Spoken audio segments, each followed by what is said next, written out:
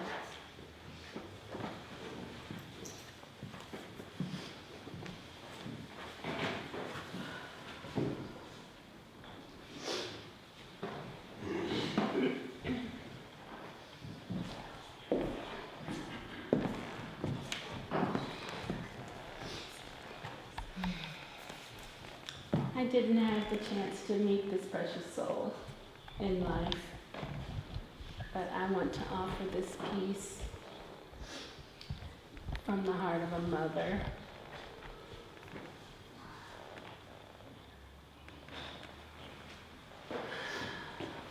And my mother sang this a lot.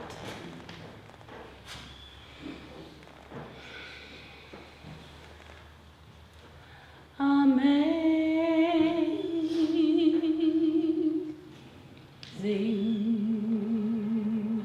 grace,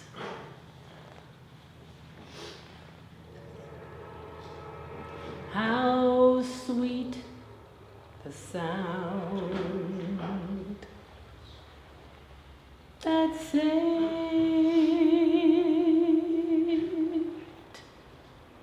a wretch like me.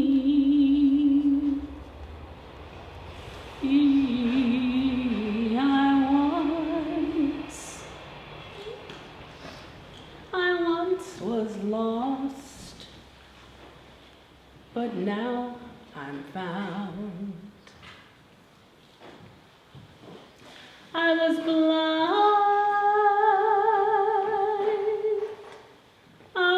blind, but now I see. Amazing grace, oh, how sweet the sound that saved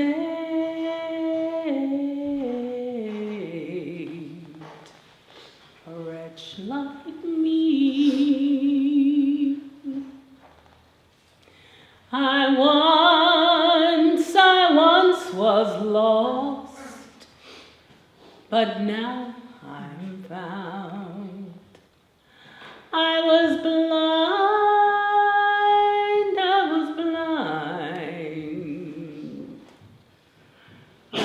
Oh, now I see.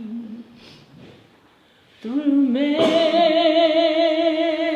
dangers, toils and snares, I have already come.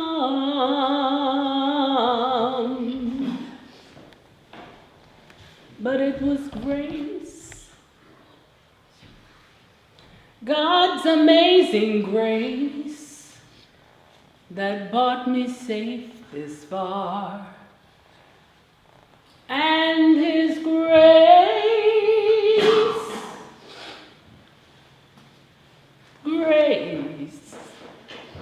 will lead me on. Amen.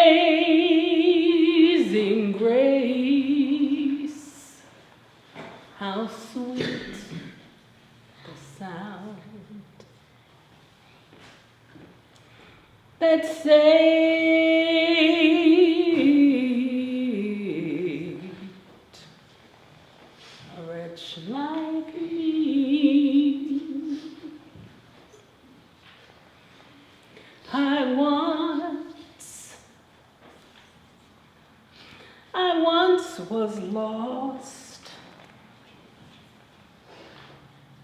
but now I'm found. I was blind,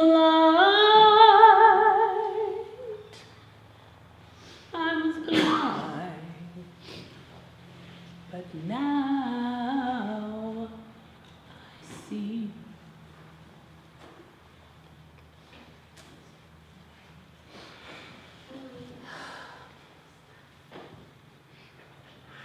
God's blessings upon you all.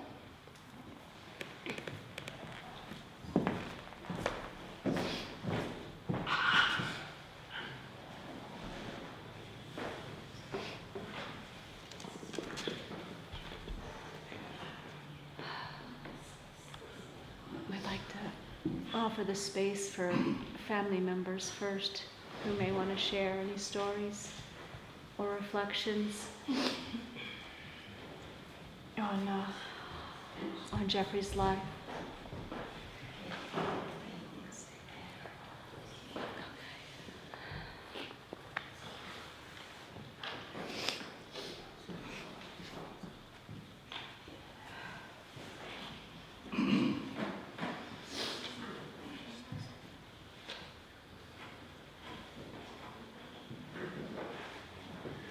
Hello, everyone. Hi. I'm Jeffrey's oldest brother, and probably besides Tyler, the only other brother that actually was, grew up with him.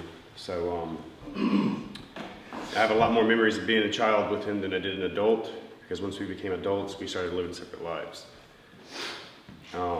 Getting into the same things, but living separate lives. And the one thing we always had in common, though, is how much we loved our dad. He showed it a lot more because I was older and had a lot of unforgiveness in me from him, but I have forgiven him for that now. I want to say that when we were little, my boy got on my nerves so bad. He would come out of nowhere and smack me in the back of the head because all he wanted to do was wrestle all the time, fight, wrestle. Just go in the woods and play. Some of my favorite memories was when we were with our grandmother Diane. Over at Pop's house, that's what he called JC, which was her husband our grandfather by marriage, called him Pop.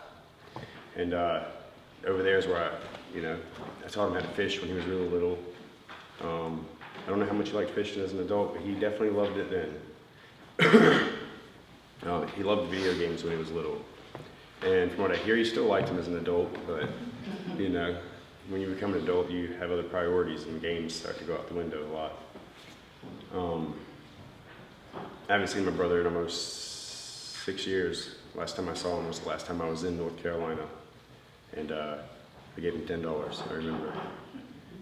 Just a random occurrence that I had saw him. I came out of someone's house, and he came out of the next door neighbor's house. So it was like, oh goodness, hello.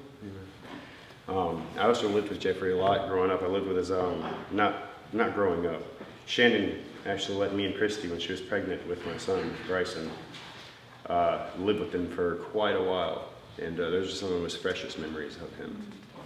Coming home from school and putting an egg in a bowl and whisking it up, putting salt and pepper in it and putting it in a microwave. It makes a perfect circle for an egg. And he would eat egg sandwich every day he got home from school. It was funny. And he definitely loved his family. I do want to say that. He loved his family. I don't know much about his spiritual life afterwards, but I do know that he was unstoppable. And he's still unstoppable. Because he's right here and he's never going nowhere. Thank you. Thank you.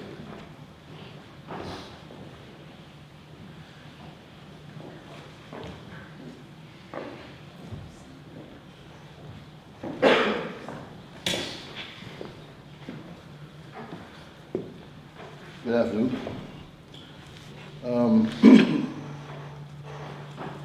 I met Jeffrey a couple of times. And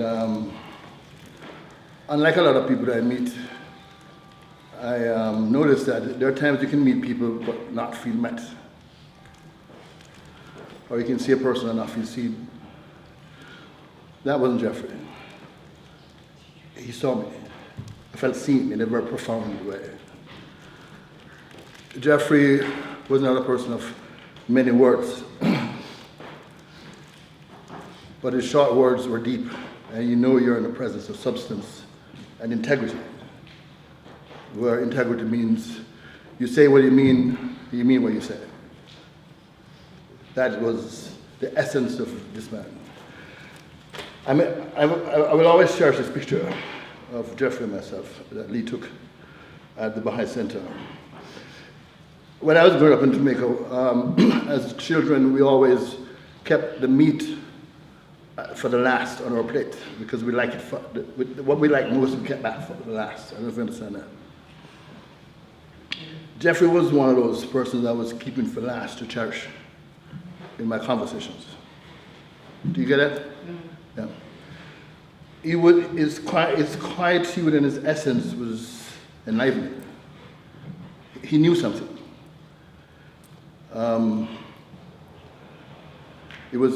His questions were profound. And when you got the answers made a difference. Do you understand this? A lot of people talk and ask a lot of fast questions, but they're not really about anything. I'm going to miss him because I was looking forward to cherishing those conversations. And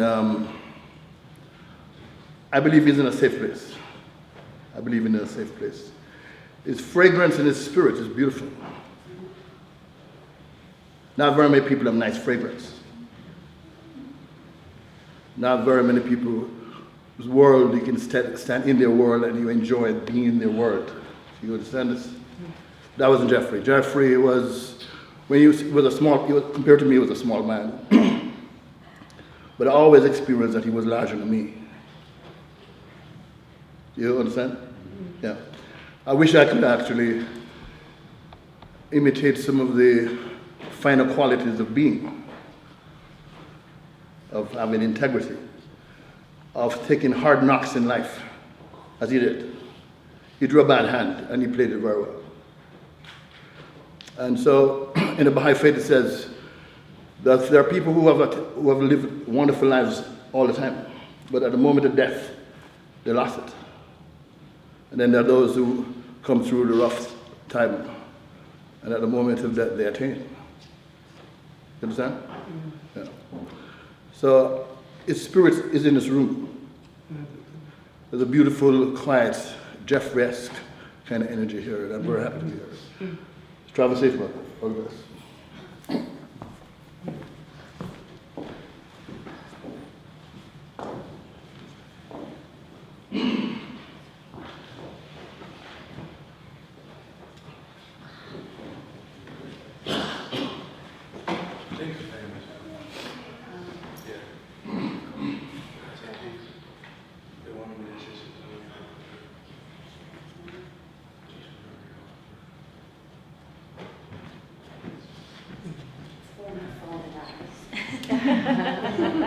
I'm Heather, I'm Jamie's middle sister. I just want to say this real quick. I have memories of us as little kids together. Like Jamie was saying about him fishing at Mama Diane's. I remember Jeffrey being out there one time. Jamie taught me how to fish too. He taught me how to run as well. I'm short, he's tall. But I just want to say this prayer because I know our family right now is grieving a lot. And they grieve how they want to. Loving Lord and Heavenly King, I want to lift up some dear friends of mine that are going through much grief at this moment and are finding it so difficult to come to terms with all that has taken place in the last few days. I humbly ask you that you would come to them and provide the comfort they need to come to terms with all what is happening and the strength to face the reality that things will never be as they were. Lord, I know their grief seems to be overwhelming them, and I am hurting for them as well. I know not what to do to help, and so I'm coming to you in prayer out loud. to ask that you will meet each of them at their point of need and help them to turn to you, or whoever, at this sad time. I pray that as the day passes, your healing touch will comfort and secure them in this time of distress.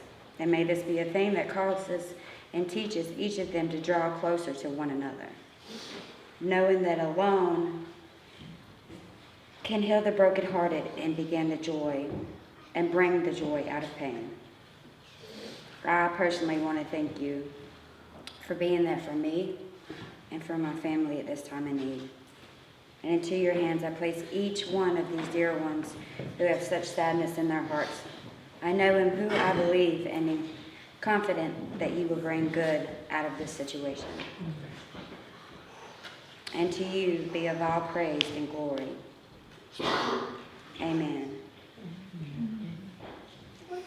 And I just wanted to say that I so wish I had the opportunity, as well as Jamie, to spend more time with immediate family. And he'll always be thought of, always be remembered, always. So, thank you. Thank you. Thank you.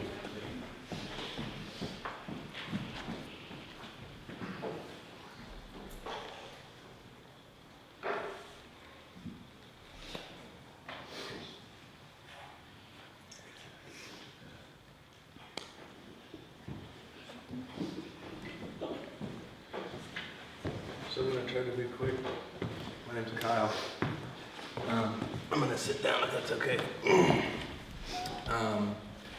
Jeffrey had been out of prison for maybe 2 weeks when I asked him to come and stay with us. I had actually been contacted by Glenn, who was contacted by all the other people when he declared. I don't know how that all works. Somebody does. Anyway, he called me and asked me if I'd be willing to talk with somebody who had declared in prison. And sure, sorry. Normally people ask me to quiet down, so trying to stay in the middle of the road. Anyhow, I was asked to meet with Jeffrey. We went to lunch. Glenn was there, I think. Tyler might have been there. I remember eating at your house. My I memory's think that was terrible. afterwards. I think that was like Yeah. maybe a week or so after we first met with him. Yeah. Anyhow, he kind of wanted a different environment to be in. I don't know the truth of it. There's always three sides to every story, yours, mine, and the truth. But he felt alone. And I think he really needed people that understood him, which I do. The only difference between me and Jeffrey is that my dad paid a lawyer, so I didn't go to prison. Other than that, our lives were exactly the same. Rode real hard, overdosed more times than I can count. Been to jail once, but like I said, money's everything in the justice system. So for the most part, we carried a lot of the same darkness. And I saw that in him. And I immediately recognized the sign of someone who's ready to change, which is the truth. I don't care what anybody tells you. When somebody's really ready to do something different with their life, you'll know because what comes out of their mouth is the truth. And not the embellished version or the what kind of face should I put on for this person, but the unashamed, unabashed truth. And that was what he told me, and I trusted him because of that. And so he said that he didn't really have a stable place to go, and I asked him to come and live with us. And everybody in my family asked me if I was out of my fucking mind.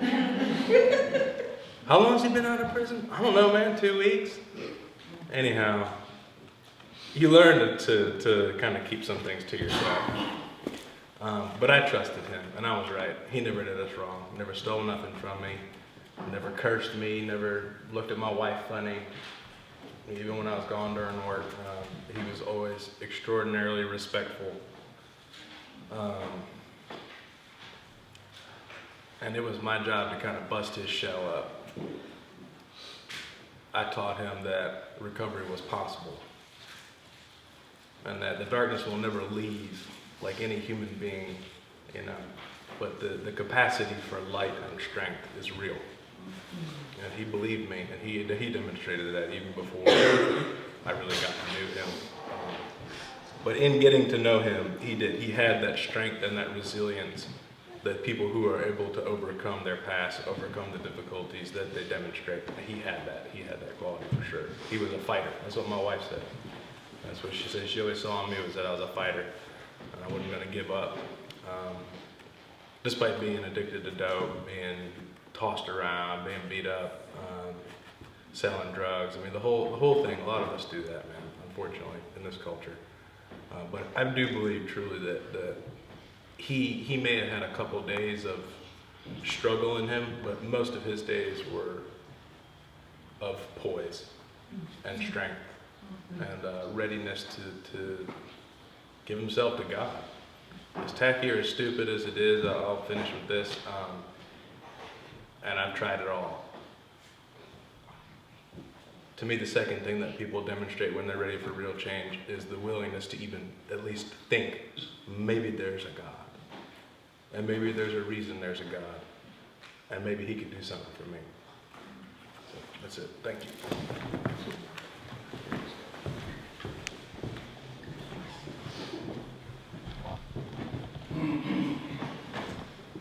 I'm going to be brief also because at the time, although I could probably go on for a long time, but it was shortly after Jeffrey went to live with Kyle and Stephanie that I met him here at the Baha'i Center. I knew he had just gotten out of prison.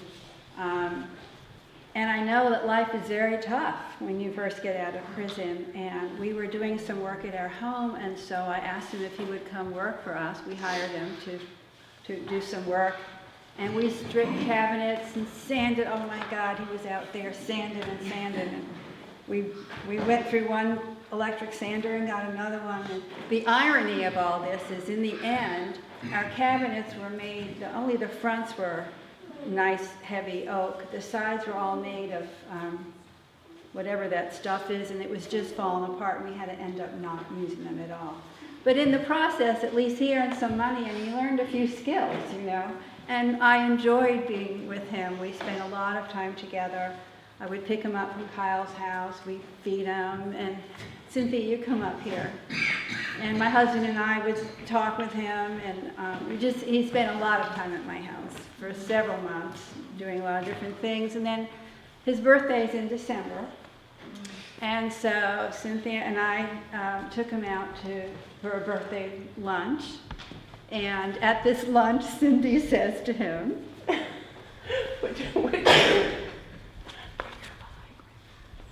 oh, I told him, well, remember, before we went in the restaurant, I insisted that we sit in the car, and I had 3 small gifts for him, and I had to tell him a story about each little gift. One was a book of the hidden words, one was a prayer coin with the healing prayer on, and the other one was a big book, a tattered AA book. And I told him that, you know, my son was a substance addict, and that I hoped that he would use this book and that he would reach out to people because he couldn't do it by himself, you know. And then I said that Simona and I would be his Baha'i grandmas. So then he called us his Baha'i, when he needed something, hi, Baha'i grandmother. But, and so then we bought him some clothes for his birthday, and we had a good time with him. And then kept up with him over the months, you know, not as much as that time. But for all of last fall, I think I spent a lot of time with Jeffrey. And so we came to love him and really enjoy being with him. And we offer his family many blessings and love. I guess I have a little story, so I'll tell that now. I heard about Jeffrey before I met him because friends of mine said that there's a young man, a new Baha'i in our community, and that he'd just gotten out of prison. And I really, really wanted to meet him because I have a son in prison. And so that my heart just leapt out because, I don't know, I felt like when you come out of prison that you need people to love you and accept you and help you. And so I wanted to do that. And actually at the luncheon that Simone and I took him to, we were talking, and it just happened. My son Lucas called on the phone, and so he said, well, let me talk to him. And so I put Lucas on the phone with Jeffrey, and well, they were talking and discovered that they knew each other. And my son told me, and Jeffrey told us some, and my son told me later also that I guess Lucas used to sit out in the yard. He'd take his shirt off and sit and meditate all by himself in the yard at the prison. And Jeffrey saw him and approached him and was kind of like, what are you doing? And so they struck up a conversation, and they talked about meditation and talked about Buddhism, because there was a Buddhist meditation group there at the prison. And I think Jeffrey went to some of those with Lucas. He used to go. And Jeffrey asked him if he was a Buddhist, and Lucas said no, he was a Baha'i. And so he told him a little bit about what that meant, and talked about the faith and Baha'u'llah a little bit. And I know that was happened at Pender Correctional, and they met each other again at another correctional facility, Nash Correctional, and they used to sit together out on a bench outside and just talk about spiritual things. And Lucas said Jeffrey was really a great guy to talk to, you know, that he could talk about really deep stuff, you know, wasn't just, hi, how you doing, and it's a beautiful day. And that was a real blessing for Lucas, and I'm sure for Jeffrey too, that they got to talk about that sort of thing in that environment, because being in prison is just, it's a horrible place. And so I think that they got to share some light together and lift each other up in that way. So I was grateful for that, for Jeffrey. Thanks.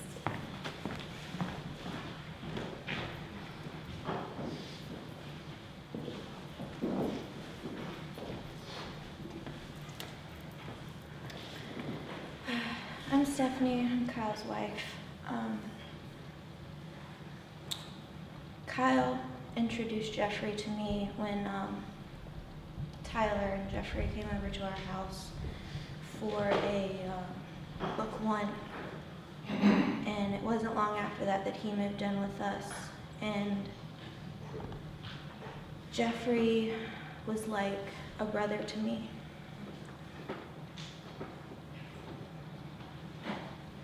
We were the same age.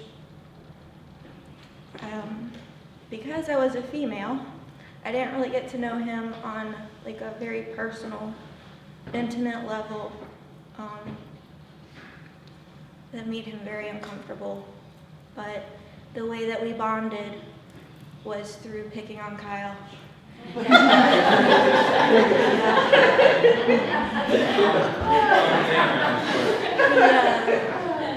He would tag team with me and pick on him and tear him up. We had fun doing that. And I enjoyed having someone on my side for once. He used to make me laugh.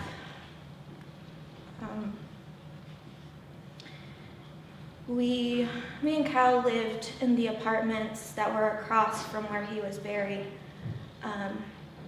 And the way that they're built, the doors are inside, so it echoes very loudly.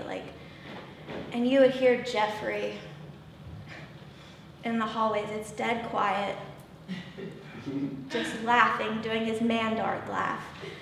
Ah, as loud as he could. And I keep having that ringing in my head when I think about him. I wish I could have gotten to know him on a more personal level. But I enjoyed getting to know him the way that I did, and that'll always be very special to me. And I will miss him very much.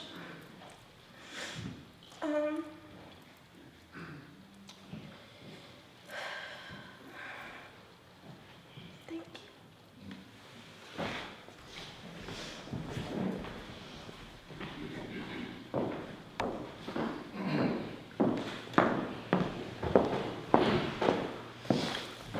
Hi, Kyle. I say hi, Kyle, is because, Can you hear me? Yes. okay, let's see if I could say this. Got Bali?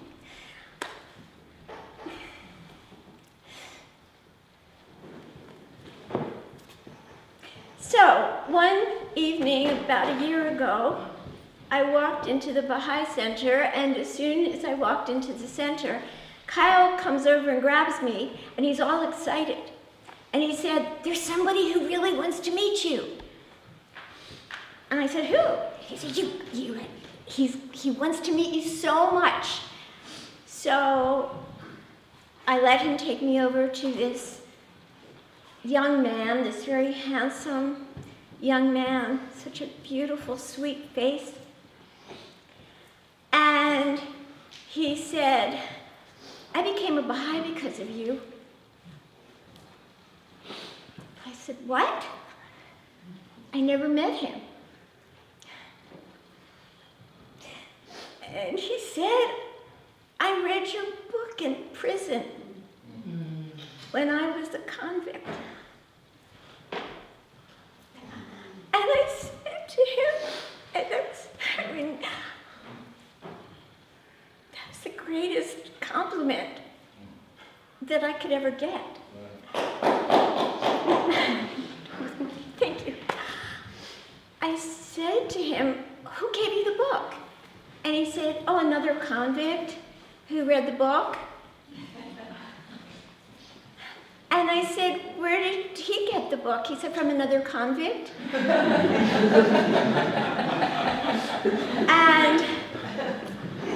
And so from that moment, I felt such a connection with this beautiful young man. And I said, "The next time we see each other, bring your book. I would love to sign it." And he said, "Oh, I can't." I said, "Why not?" And he said, "Because I gave your book to another convict." And I instantly fell in love with him. I mean, I'm old enough to be able to say that. My husband will not feel. I fell in love with the beauty of his spirit and his innocence. Anybody who really knew him knew that he had such an innocent soul, such a sweetness. And I am so filled with remorse because I wanted to bring him over to my home for dinner, and I wanted him to come over for deepenings. And sometimes we get so caught up with our own families, and our life gets in our way, and you keep saying, "Well, I gotta do that, and now I can't do it anymore." But at least I can say prayers for him, and I will say prayers for him every day for the rest of my life. Thank you for letting me share this with you. And thank you, Kyle. And thank you, Cynthia, because Cynthia was the one who asked me to send the book to the prison. They sent it to Lucas, and Lucas gave him the book.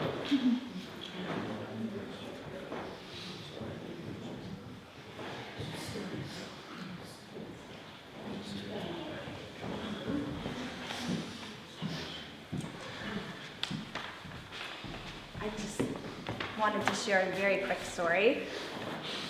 I had the opportunity and the honor and privilege of not only being a friend of Jeffrey's, but having the opportunity to tutor a book called Reflections on the Life of the Spirit. It was about my 5th time that year helping to facilitate the study of this book about our spiritual life and reality. And it was the very last part of the book that talks about the nature of the soul and life after death.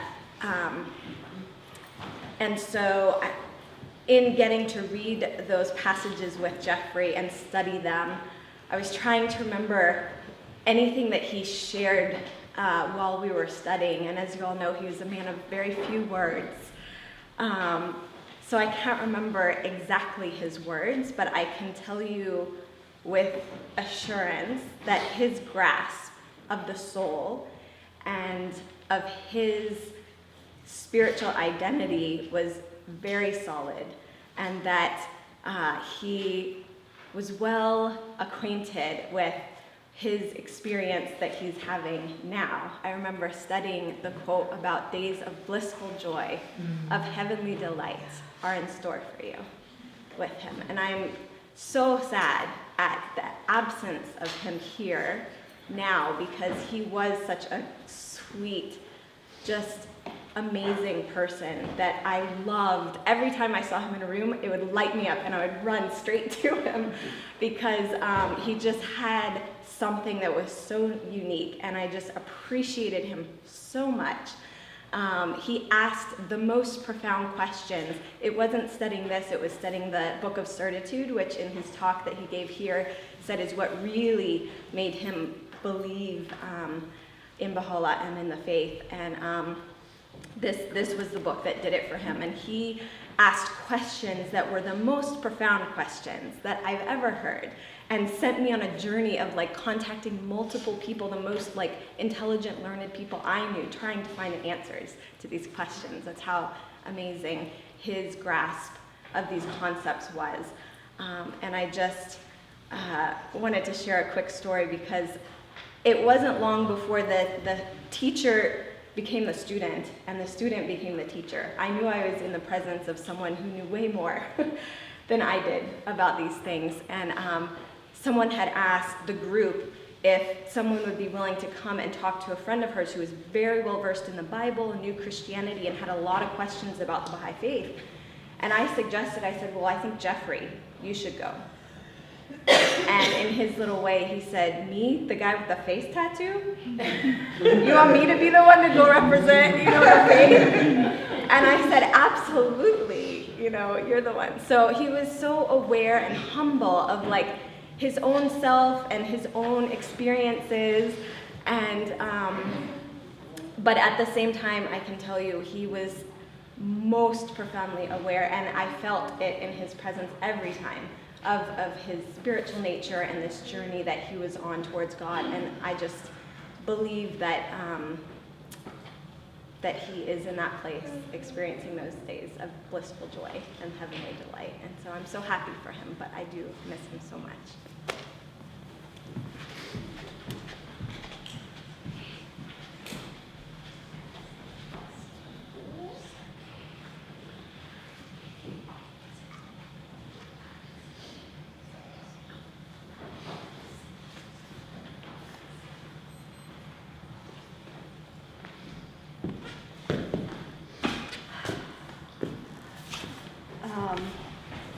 So first of all, I wanted to share,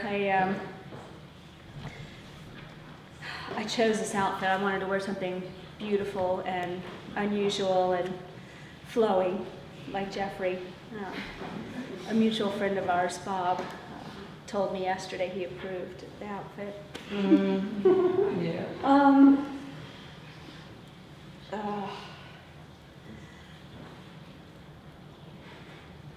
So, Jeffrey is, he's a soul that just radiates serenity and devotion. And to say that he's my closest, dearest friend doesn't really do justice to the profound impact, he had on my life and many other people's lives. And and on the spiritual nature of the love we felt for each other. We came from two very different worlds. In a lot of ways, we were extremely opposite people. But I felt like we became one in the kingdom of God. We found our essential oneness, and I think the thing I'll appreciate most that he taught me is,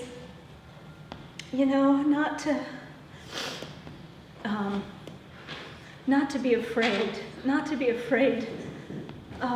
to love. This quote of Rumi's says, love foolishly because love is all there is. And I'm so very thankful to God I had the chance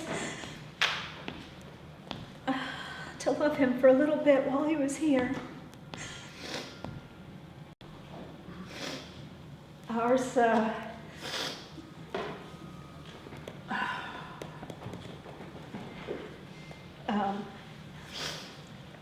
Our relationship was unusual, to say the least. We, joked a lot about how strange it must be, how inexplicable it must be for so many people who saw us together. Jeffrey he had to endure a lot more flack about our relationship than I did, and I know it pained him, because ours, in a world so consumed with materialism and distraction, it just didn't make much sense. And while I know it was challenging for many people to understand our relationship, I thank God every day for blessing me in my life with the few months that I had. It gave me a sense of what's possible for human relationship. I feel like, he used to say that ours was a relationship that there would never be another like. And I thought he was wrong. I really felt like this was the kind of relationship God means for all of us to have with one another. It just can be challenging to move past the veils and the judgments and the things that can block our connection. I guess my prayer would be that all of you at some point in your life get to feel something like this. And just encourage you to make yourselves vulnerable and detached enough from this world to be able to experience it. Last Friday, after lunch, Jeffrey and I got together for lunch quite a bit. Lunch isn't particularly hard. Even if we weren't getting together for lunch, he texted me every day to ask how I was doing and what I was doing.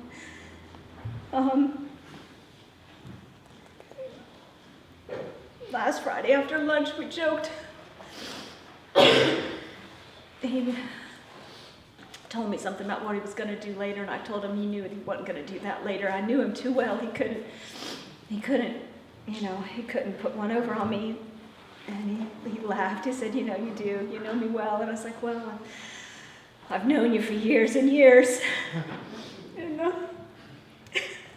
he said, yeah, you have known me for years and years. And it really felt like that, even though it had only been months.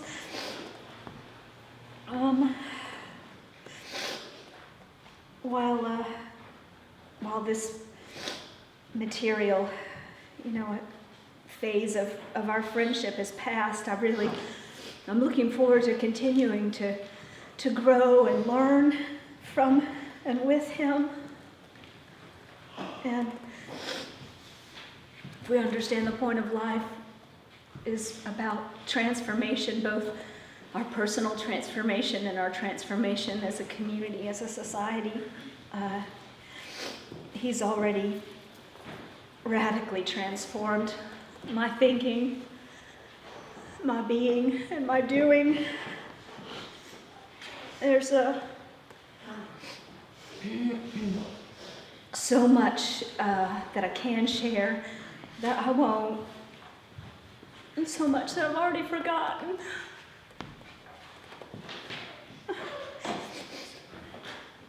And I feel like my deepest sadness, I'm so very happy for him. I know he's up there cracking jokes with Bob and Mohammed, Paula. I'm just sad. I'm sad for myself, selfishly, and I feel sad for folks who didn't get a chance to get to know him the way I did. He used to say that I knew a Jeffrey that no one else knew. And later on, when I'm feeling a little less raw, I'm going to try and capture my thoughts and my experiences and what I came to appreciate about him. But for now, I wanted to share 3 small moments when I saw Jeffrey the happiest. And I felt, the first was the day he was released from parole. I drove him up to Hillsborough, and it was pretty unceremonious. He just had to, he had to fill out this paperwork, and I dropped him off in the parole office. He didn't want me to come in. He didn't want me to make a big fuss. And he came back out shortly with a simple piece of paper. It said he had met all the conditions of his parole. He was free. And I was so excited. We're sitting in the car. We spent most of our time in the car, driving him all over the place. And I was just really proud of him. It's a big accomplishment. And I got so excited. And I gave him a high five and all, and he just looked at me like it was the corniest thing ever. And it was so stupid, and and it wasn't that big a deal, and I didn't need to get all that emotional. And so we drove off, and then all of a sudden he just lunged over and gave me the biggest hug around my neck. He was so happy. But thank goodness we were at a stoplight. I probably would have crashed the car. And of course, he said something immensely profound. As happy as he was, he said, well, now, North Carolina no longer owns me. I belong to the United States again. And I laughed, and then I thought a long time. I was still thinking about that and the implications of that. Another time, he had shared with me, and his mom shared with me more of the story because she was there. Jeffrey, he struggled a lot with various challenges, as we all do. He called them his veils. And when he didn't feel like telling me what he was up to, he'd just say, "I was just chasing veils."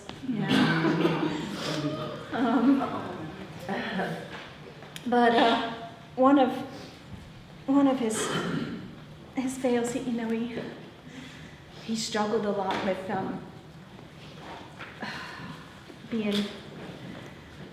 feeling drawn to violence,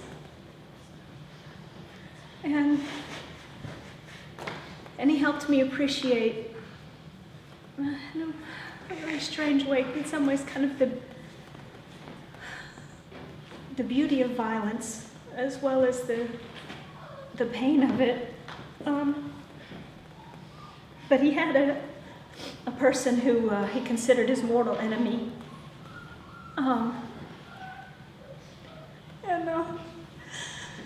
Jeffrey told me that it was hard for him walking around Hillsborough, encountering his past so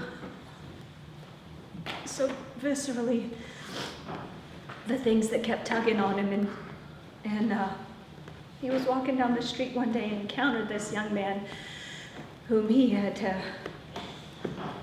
told me before he went to, he had stabbed him earlier.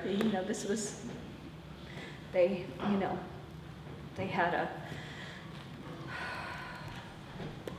challenging relationship, I guess, to say the least, and he was so proud of himself because he said, his first instinct was to react, and he said he could feel the violence coming up in him,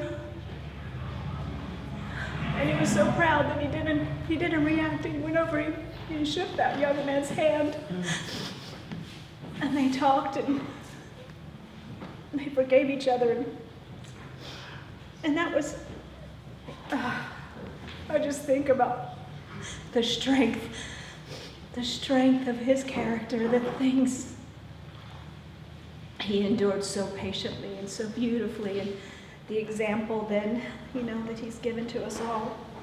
And again, last Friday, so much happened last Friday.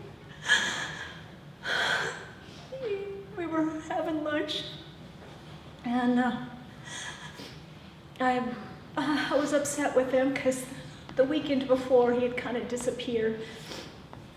He needed to get away, and he wouldn't let me know where he was, and he had lost his third stupid phone charger. He kept losing stuff. He was really hard on equipment. So his phone was dead for the weekend, and I didn't know where he was, and I worried so much. And I told him that week, when I saw him, I just wanted to wring his neck. I was so angry with him for making me worry. And he teased me on Friday. He said, if there's any violence in you, Lee, I think I'm the one to bring it out. And this week he's come close. He's come close this week. And the third time I felt him so happy was last Friday. Again, it's so profound. It's almost like he knew that was our last day together, because the things he said and the things he shared, I really needed to hear. I didn't know I needed to hear them so badly. He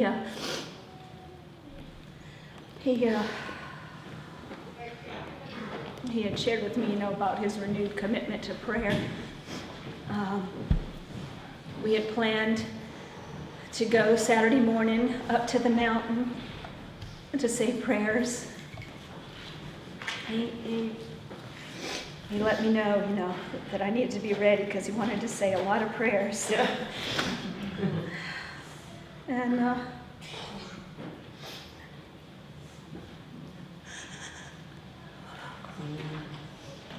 when I picked him up on Friday night, in the car ride, I was taking him to his new apartment. And he talked about how excited he was. He really had turned so many things around. He had worked so hard, and he shared with me that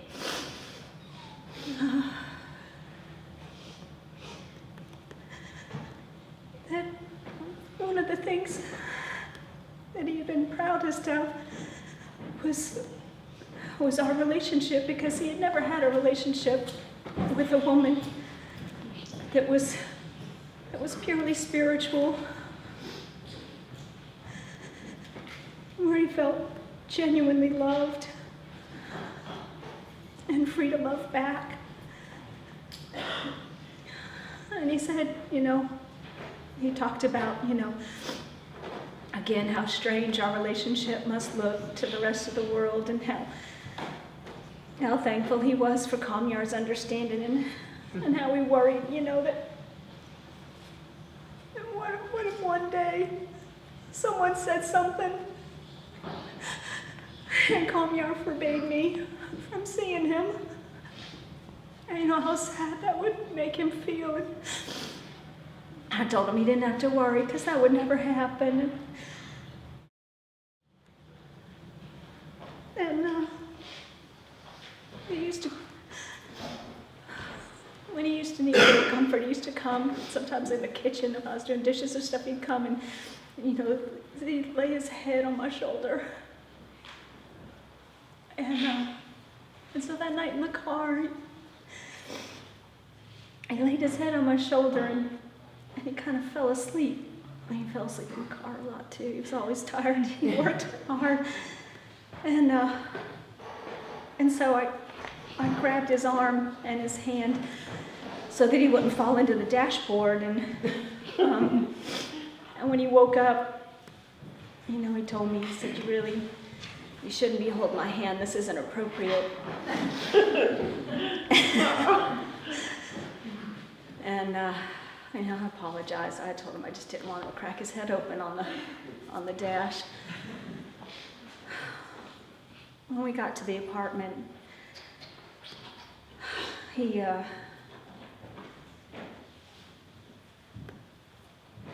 was so happy to have his own place.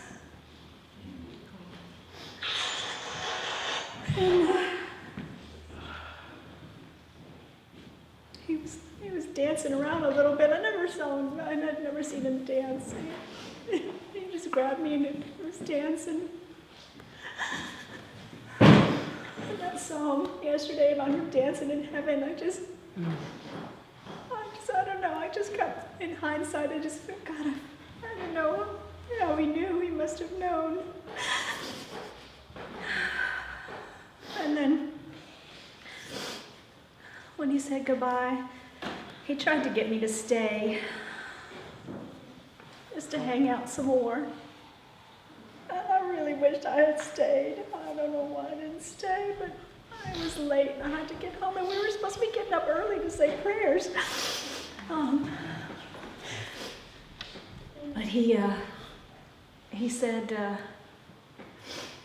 I was just getting in the car, and he yelled at me to stop. He was so excited. He said, he had just finished memorizing the Fatiha, the opening to the Quran, and he recited it for me in Arabic. And then he walked into his apartment, and that was the last time I saw him alive.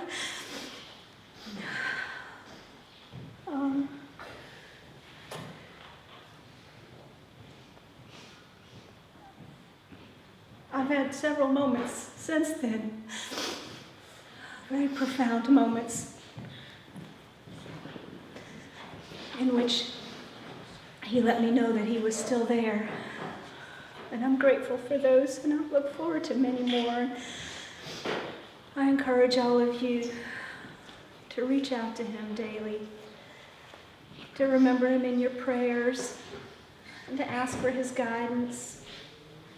And then, as the Bible tells us, to lie in your bed and listen so that he can speak to you.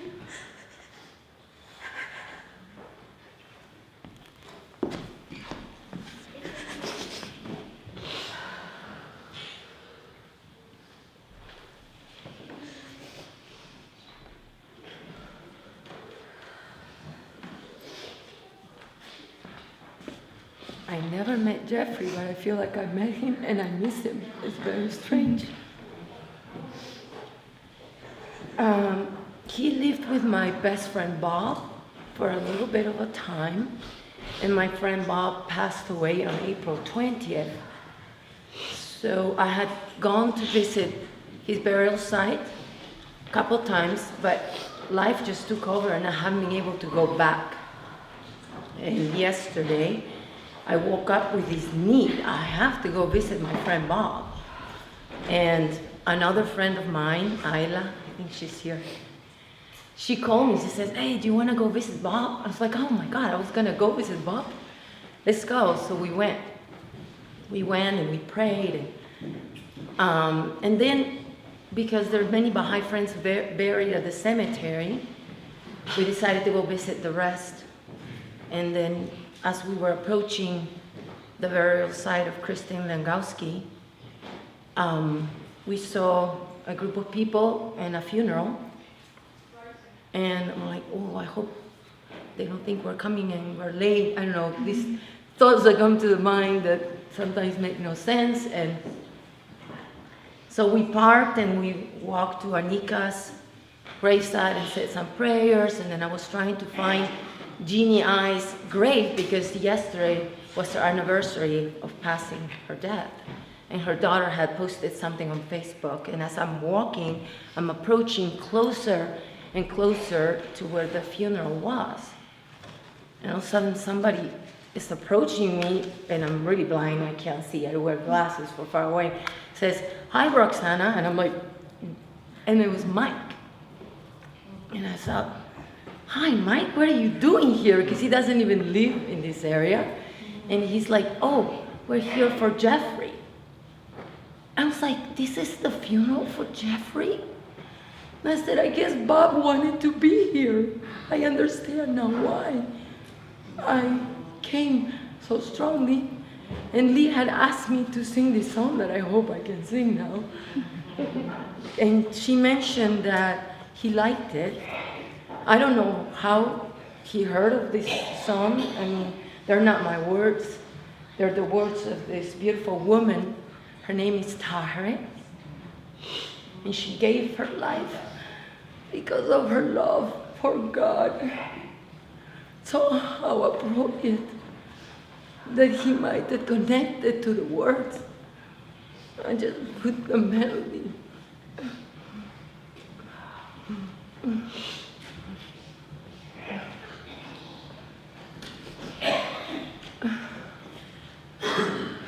How amazing and how sad it is to meet someone after they are gone.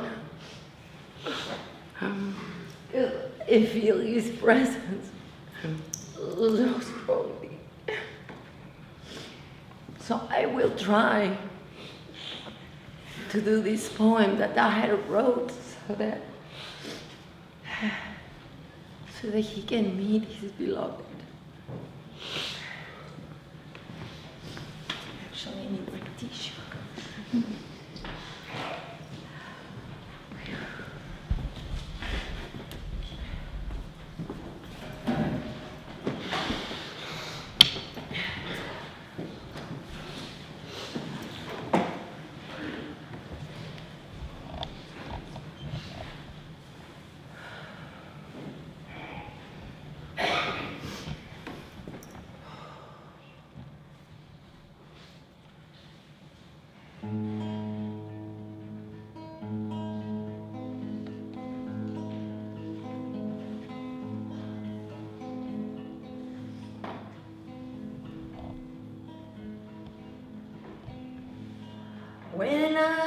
when my glance falls upon you.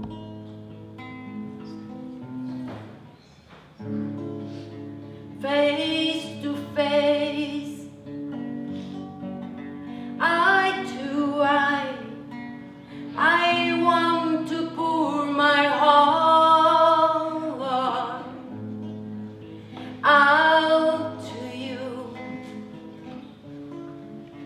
out to you, out to you. In search of a glimpse of you, like a morning breeze I pass, house to house, door to door, alley to alley, block to block, block to block. From the yearning of my heart flows tears of blood that run valley to valley,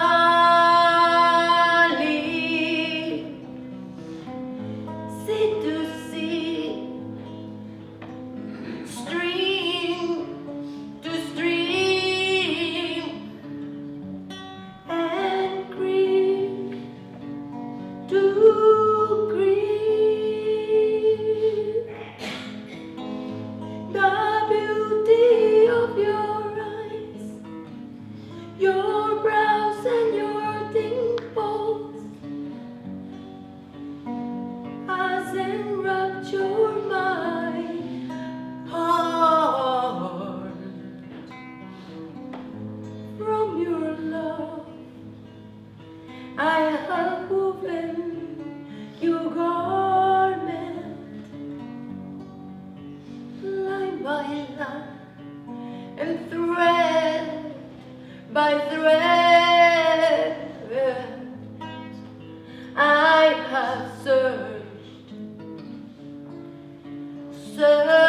everywhere, page to page, and essence to essence,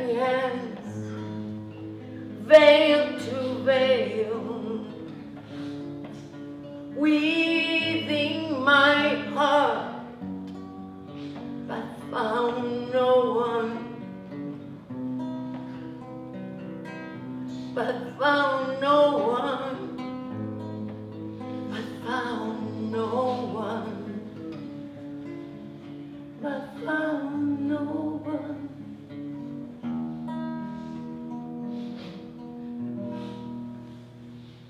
But my beloved,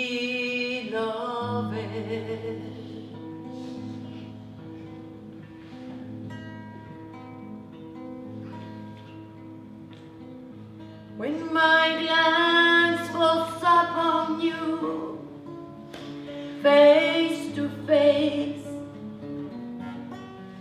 eye to eye, I want to pour my heart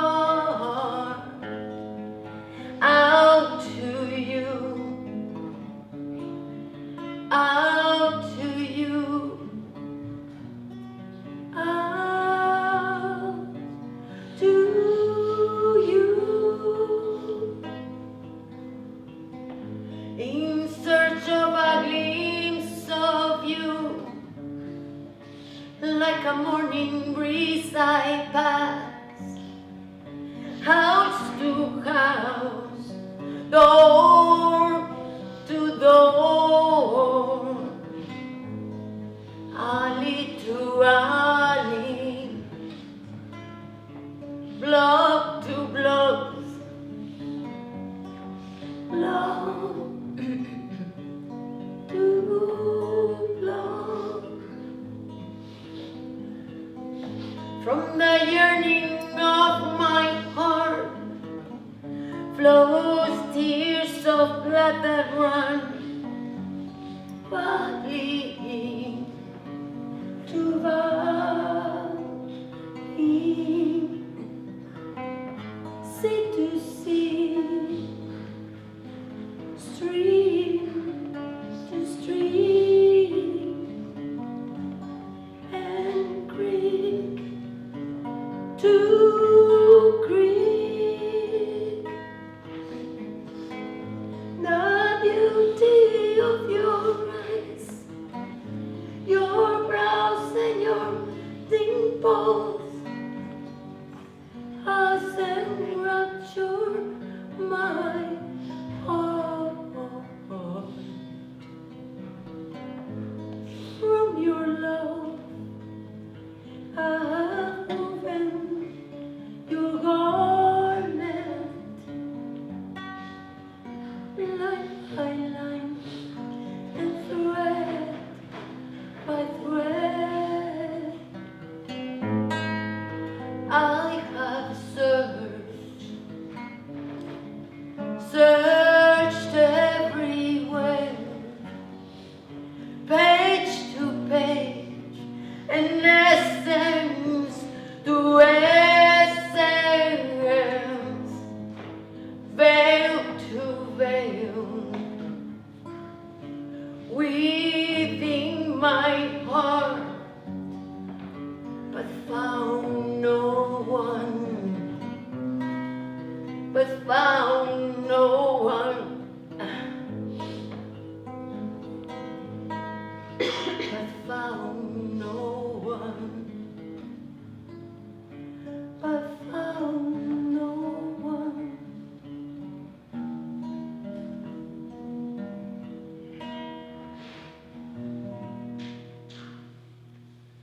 But my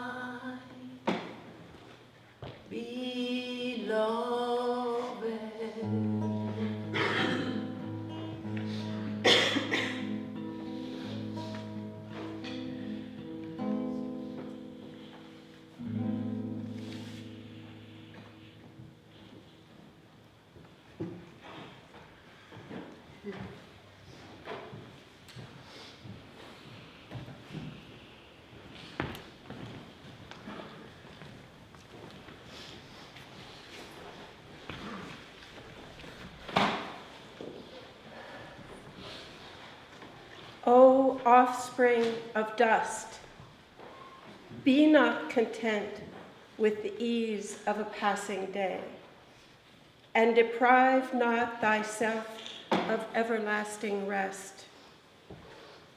Barter not the garden of eternal delight for the dust heap of a mortal world.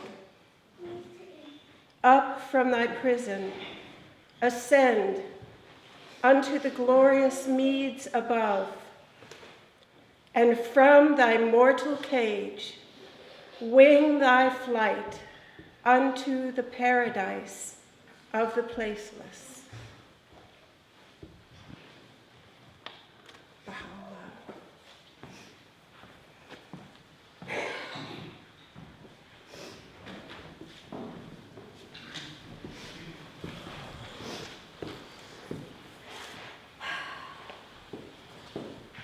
So that's the end of our program, but let's not have it be a goodbye.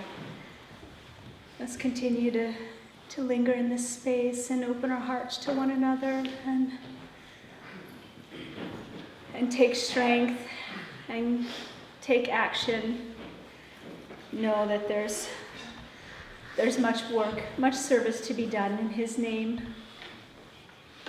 And then hopefully the connections we've made, especially those, between His Baha'i family and His family, that they only get stronger, and that we find many opportunities to be of service together in order to honor Him. I think there's some more food and refreshments back in that place back there. And just Don't be content.